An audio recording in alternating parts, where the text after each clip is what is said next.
এখানে দাঁড়িয়ে আছে জি ওয়াগন। এটা এক জায়গাতে দাঁড়িয়ে 360 ডিগ্রি ঘুরে যেতে পারে। যেখানে সাধারণ গাড়িতে মাত্র একটা মোটর থাকে, সেখানে জি ওয়াগনে প্রতিটি চাকার জন্য আলাদা আলাদা মোটর থাকে।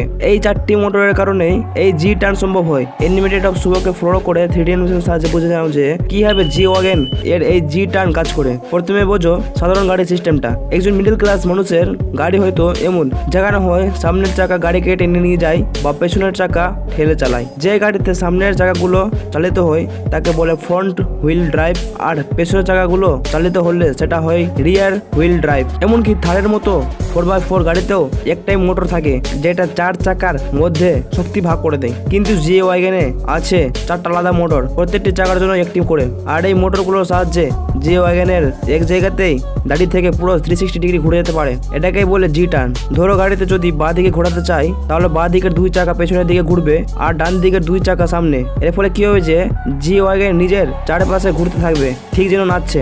জি টার্ন চালু করতে হলে প্রথমে অফ রোড মোড অন করতে হবে, তারপর লো রেঞ্জ সিলেক্ট করতে হবে যাতে টর্ক বাড়ে আর ট্র্যাকশন ভালো হয়। এরপর ঘূর্ণনের দিক বেছে নিন, স্টিয়ারিং ধরে ব্রেক ছেড়ে অ্যাক্সেলেটরে টিপলেই ঘুরবে জি ওয়াগন আর তাকিয়ে থাকবে পুরো দুনিয়া।